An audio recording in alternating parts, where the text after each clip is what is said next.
I know it's quite early days with Hippie, but do you think his involvement in the African Cup of Nations could be in doubt, or are you pretty confident? We don't know yet, to be fair, because I think every player reacts differently to a surgery. Maybe he will recover really quickly, maybe it will be a bit longer, so we don't know yet. It's quite a big game that month in December. Newcastle will be hoping to get him back for that next year. I hope so. Will be with us. In terms of, obviously, you've allowed Reynaldo for 3 games. You've got a few defenders who I think have been fairly close to coming back. Luke, Dennis, Aki. Are you expecting any of these players to help you out over the next few weeks, or is it going to be what you've got to do? Yeah, Luke is now connected with the squad fully, so he's an option now. Lucha played as well, centre back, right back, left back, so he's an option.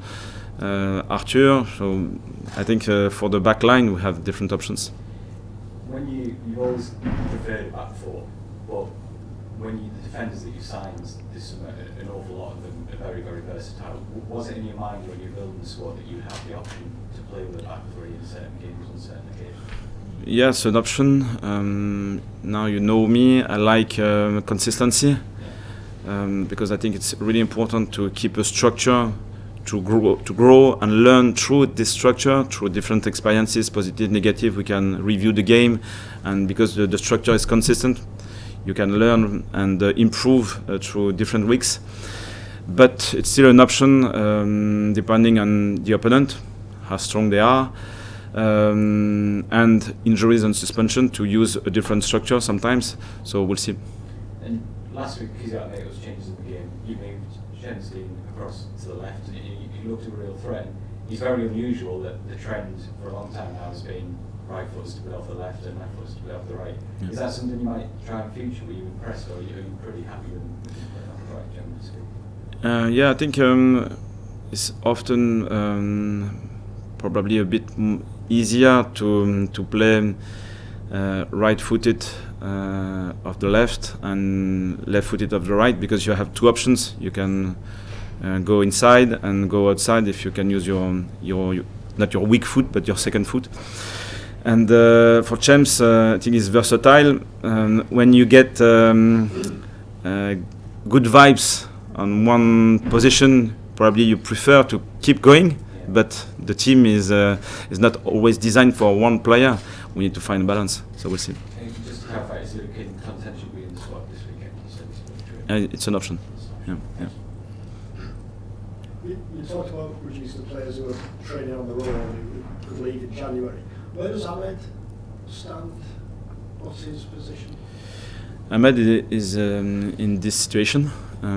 So he struggled a bit after his surgery to recover properly, ups and downs. Now it seems a bit better, so I hope he will have this consistency in next weeks. And in January, would you be looking at a loan move potentially? Yeah. Does he still have a future at Sunderland? Yeah, I think so. He's really young, he's talented. Was unlucky to suffer from this injury and didn't find the right rhythm. So I hope it will be the case in next month, and we'll see the best version of Ahmed. And is he training with those other players, or does he get benefit of training with Wilson and Eliza and learning from those? Sometimes with us, sometimes with the under-21s. You're talking there about not feeling at home in the Premier League just yet. What's the biggest difference between being a head coach in the Championship and being a head coach in the Premier League?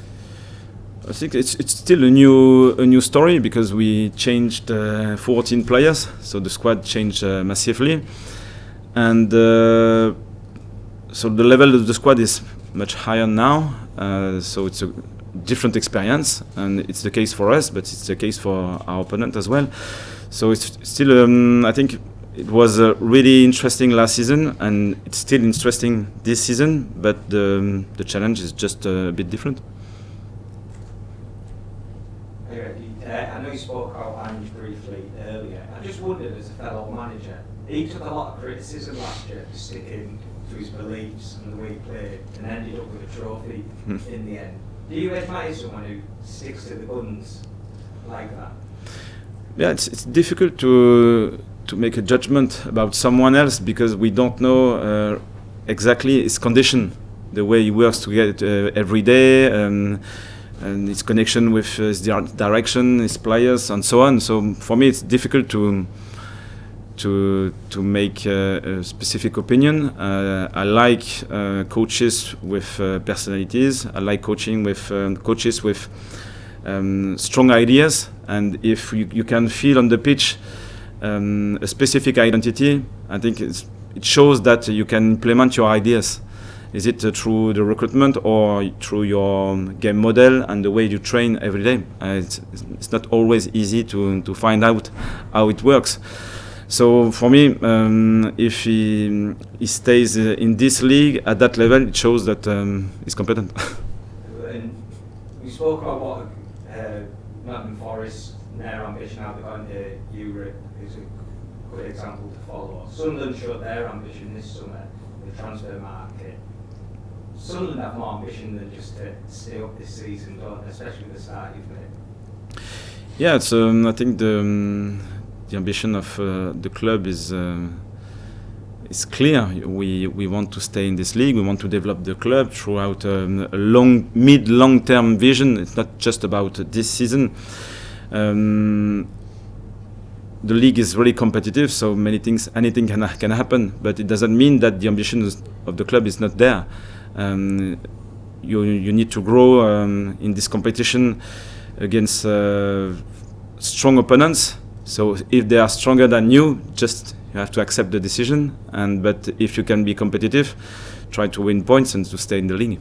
And should fans dare to believe that within 1 or 2 years Sunderland can be challenging and playing in Europe? It's another challenge. We'll see later. I think it's too early to give an opinion about that. Yeah.